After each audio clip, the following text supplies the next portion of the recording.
Hey guys, in this video I'm going to show you how to do hosting on Hostinger. First thing I want you to do is log into your Hostinger account. Here you'll be on HPanel. As you can see, I have some websites, and if you want to host them, then you just come here, left hand panel, scroll down, click on more services. You will be on the marketplace, click here on hosting. And there's different types of hosting. Now I have web hosting. You can do cloud hosting as well, agency hosting, and also Node.js web app hosting. So choose the one you want. You could also do VPS as well. Explore the offer, see what fits your needs. I went with this one, create up to 50 websites.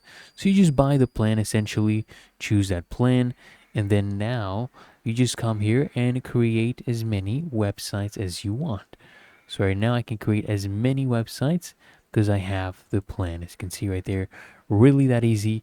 If you found this helpful, make sure you smash that like button and subscribe to the channel. It really helps me out as well.